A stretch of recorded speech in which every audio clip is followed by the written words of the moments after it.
Now we shall begin. You should answer the questions as you listen, because you will not hear the recording a second time. Listen carefully and answer questions 1 to 5. Excuse me? Yes? I wonder if you could spare a few minutes to do a survey on transport. It won't take long. No, that's fine. Oh, lovely. The survey is on behalf of the local council. They'd like to know about what transport you use and any suggestions for improvement. Can I start by asking you how you travelled to town today? Sure, I came on the bus. Great. Now, can I get a few details about yourself? OK. What's your name? It's Louisa. Yes? Hardy. Can you spell that, please? Yes, it's Hardie. Great, thanks. And can I have your address? It's 19 Whitestone Road. Oh, right, I know that area. It's Bradfield, isn't it? That's right. Is the postcode GT7? It's actually GT8 2LC. Great. And could I ask what your job is? Are you a student? I've actually just finished my training. I'm a hairdresser. Oh, right. And one more question in this section. What is the reason for you coming into town today? Actually, it's not for shopping today, which would be my normal reason, but to see the dentist. Right. Thanks. Before you hear the rest of the interview, you have some time to look at questions 6 to 10.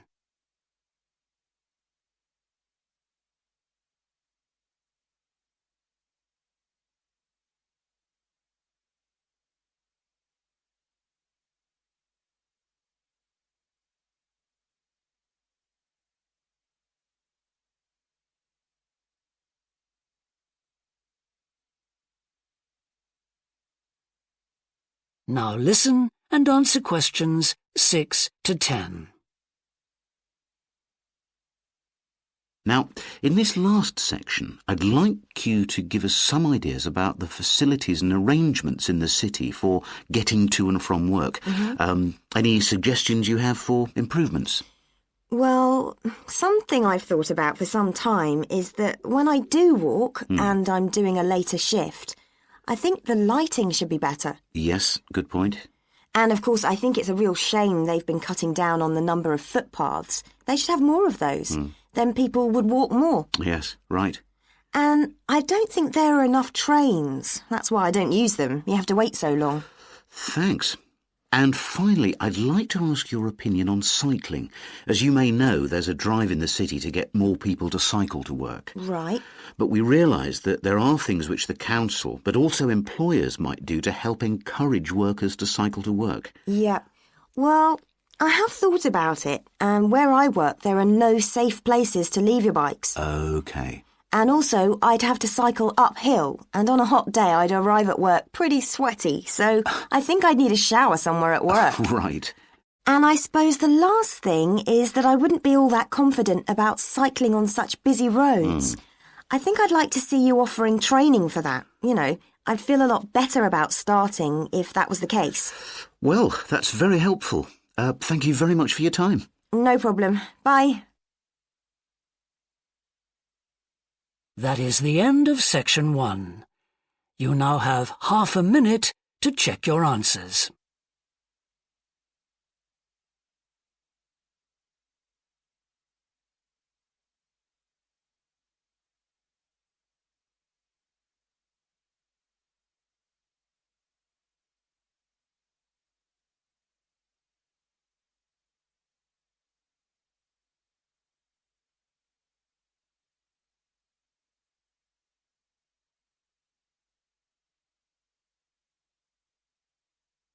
Now turn to section 2.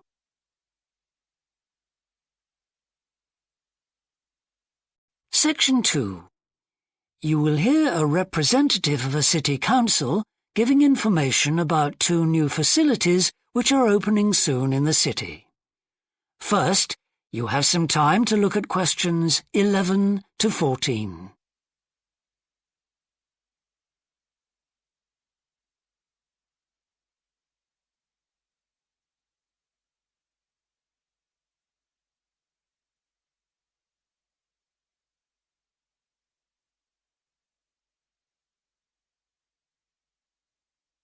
Now listen carefully and answer questions 11 to 14.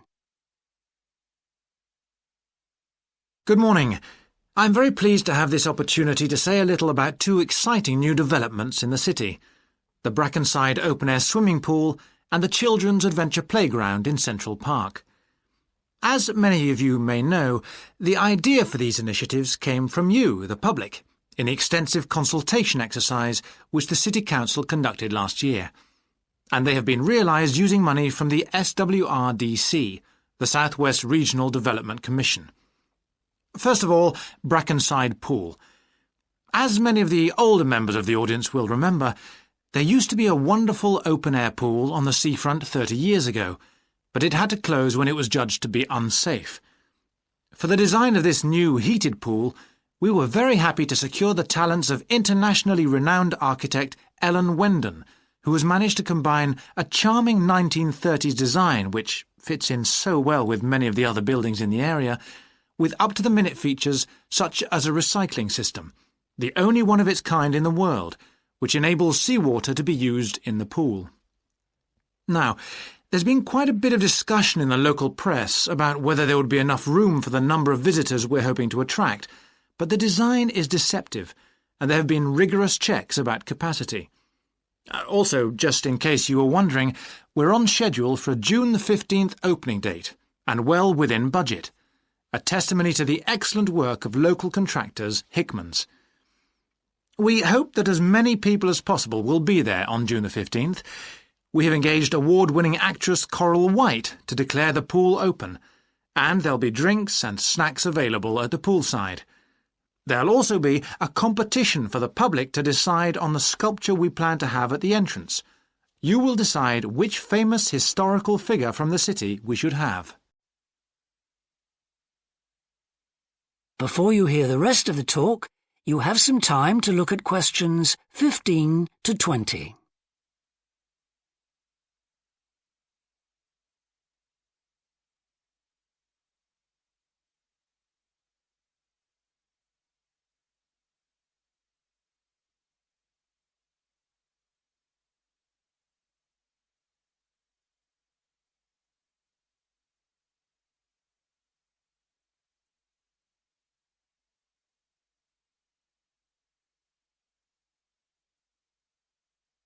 Now listen and answer questions 15 to 20.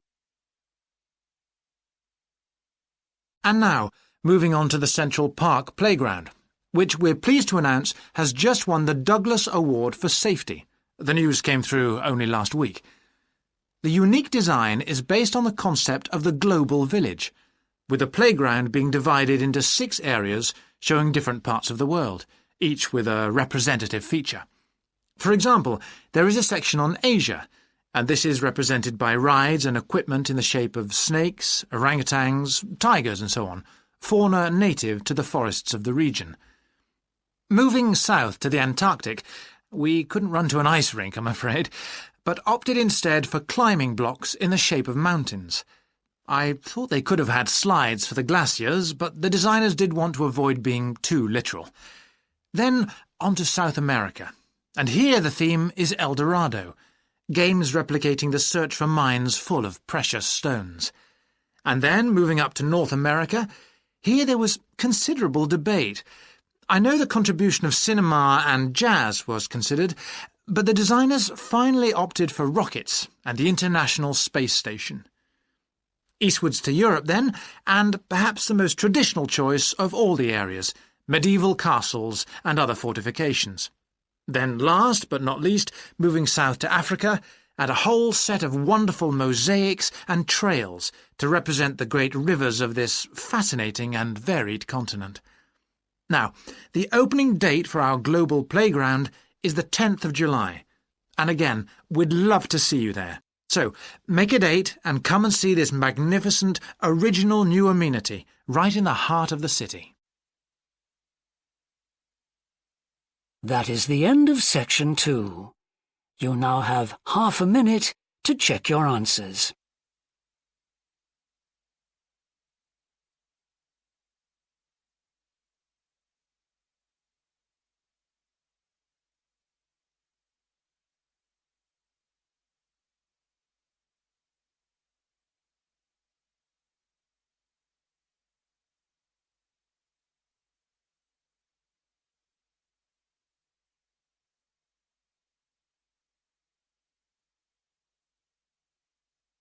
Now turn to Section 3.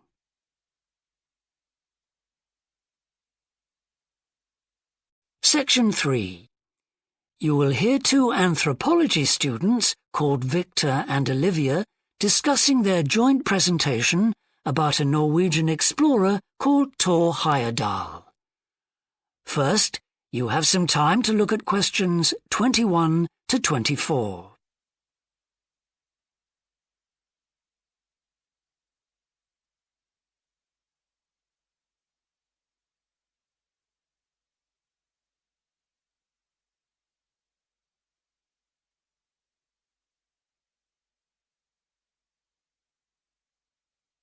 Now listen carefully and answer questions 21 to 24.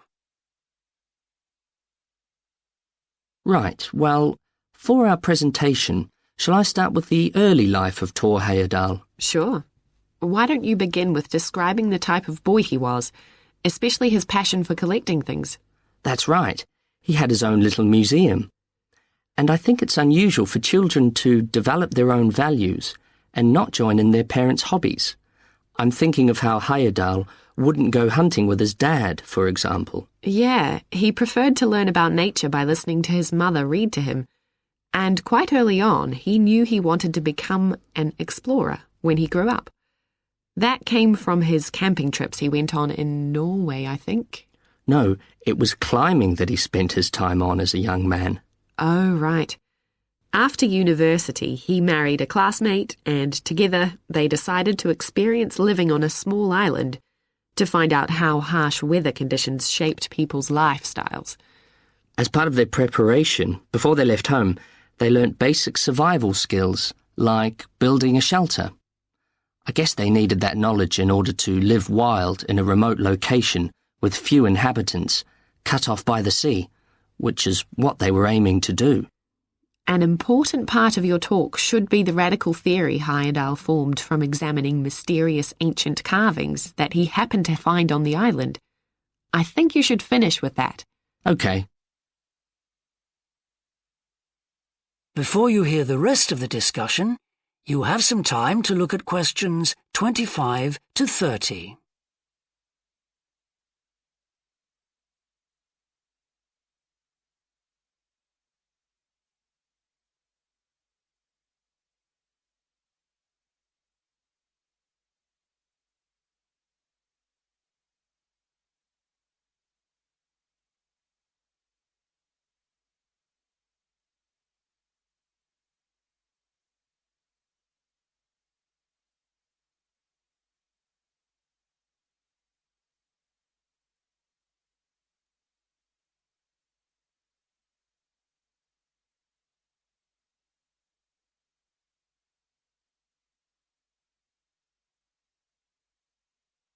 Now listen and answer questions 25 to 30. All right, Victor, so after your part, I'll talk about Thor Heyerdahl's adult life, continuing from the theory he had about Polynesian migration. Up until that time, of course, academics had believed that humans first migrated to the islands in Polynesia from Asia in the west. Yes, they thought that travel from the east was impossible because of the huge empty stretch of ocean that lies between the islands and the nearest inhabited land. Yes, but Heyerdahl spent ages studying the cloud movements, ocean currents, and wind patterns to find if it was actually possible. And another argument was that there was no tradition of large shipbuilding in the communities lying to the east of Polynesia. But Heyerdahl knew they made lots of coastal voyages in locally built canoes. Yes, or sailing on rafts, as was shown by the long voyage that Heyerdahl did next. It was an incredibly risky journey to undertake. Sometimes I wonder if he did that trip for private reasons, you know, to show others that he could have spectacular adventures. What do you think, Olivia? Well, I think it was more a matter of simply trying out his idea, to see if migration from the east was possible. Yes, that's probably it. And the poor guy suffered a bit at that time because the war forced him to stop his work for some years. Yes. When he got started again and planned his epic voyage, do you think it was important to him that he achieve it before anyone else did? I haven't read anywhere that that was his motivation. The most important factor seems to have been that he used only ancient techniques and local materials to build his raft. Yes. I wonder how fast it went. Well, it took them 97 days from South America to the Pacific Islands. And after that, Heyerdahl went to Easter Island, didn't he? We should mention the purpose of that trip. I think he sailed there in a boat made out of reeds. No, that was later on in Egypt, Olivia. Oh, yes, that's right. But what he wanted to do was talk to the local people about their old stone carvings and then make one himself to learn more about the process. I see. Well, what a great life. Even though many of his theories have been disproven, he certainly left a lasting impression on many disciplines, didn't he? To my mind, he was the first person to establish what modern academics call practical archaeology. I mean that they try to recreate something from the past today, like he did with his raft trip. It's unfortunate that his ideas about where Polynesians originated from have been completely discredited. Yes. Right, well, I'll prepare a PowerPoint slide at the end that acknowledges our sources. I mainly used The Life and Work of Thor Heyerdahl by William Oliver. I thought the research methods he used were very sound, although I must say I found the overall tone somewhat old-fashioned. I think they need to do a new, revised edition. Yeah, I agree. What about the subject matter? I found it really challenging. Well, it's a complex issue. I thought the book had lots of good points. What did you think of the illustration? That is the end of section 3. You now have half a minute to check your answers.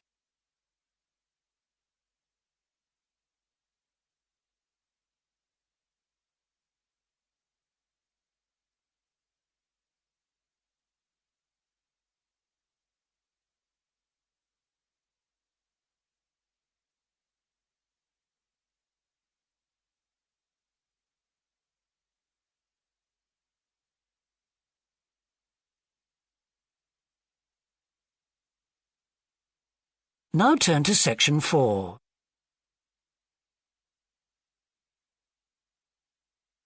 Section 4. You will hear a business student predicting how management might change in the next few years. First, you have some time to look at questions 31 to 40.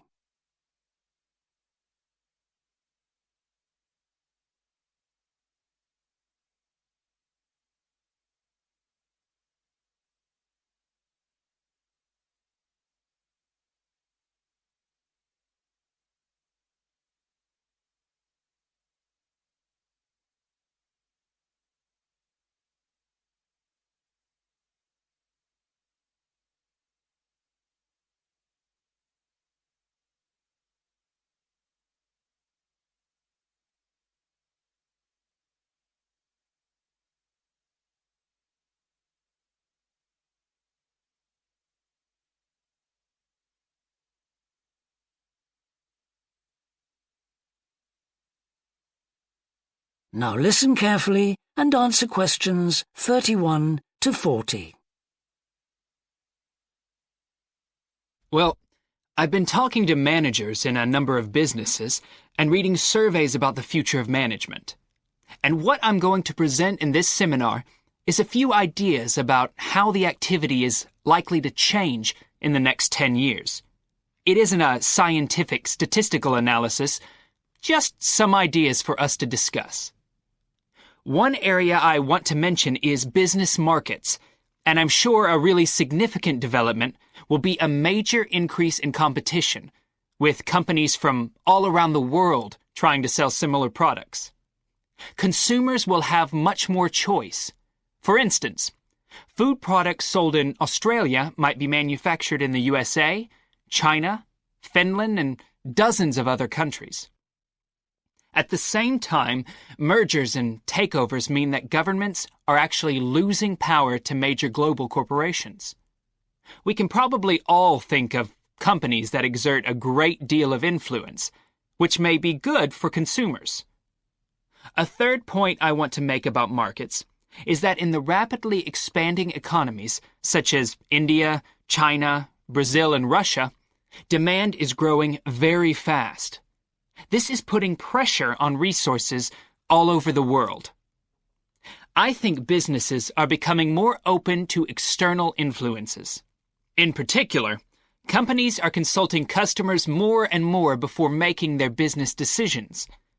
Companies are finding out what they want and providing it, instead of making products and then trying to sell them, which is the model of years ago.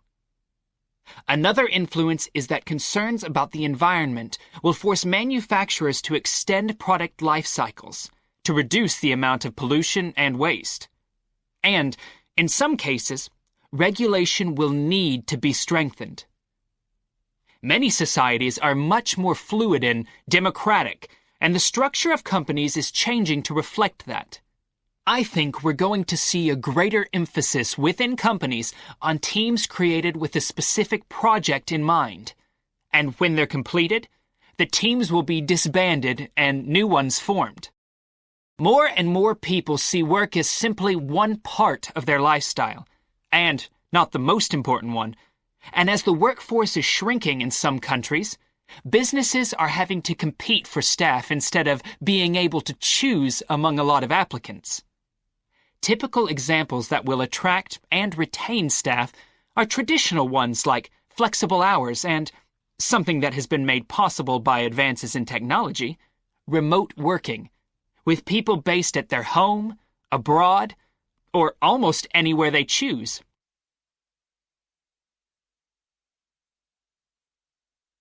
Management styles will almost certainly continue to change.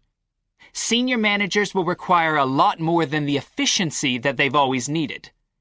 Above all, they'll need great skills in leadership, so that their organization can initiate and respond to change in a fast-moving world where they face lots of competing requirements and potential conflicts. In most of the world, the senior managers of large businesses are mainly men in their 50s and 60s. The predominant style of management will almost certainly become more consultative and collaborative, caused, above all, by more women moving into senior management positions. Many of the changes are influenced by developments in the wider economy. The traditional emphasis of business was manufacturing, and of course the service sector is very important. But we shouldn't overlook the growing financial contribution of IP, that is, intellectual property. Some books and films generate enormous sums from the sale of related DVDs, music, games, clothes, and so on. Another point I'd like to make is that although I've been talking about companies, one trend that they have to face is the move away from people working for the same employer for years. Instead, more and more people are becoming self-employed to gain the freedom and control over their lives that they're unlikely to get from being employed. Okay, well, that's all I want to say, so let's open it up for discussion. That is the end of section 4. You now have half a minute to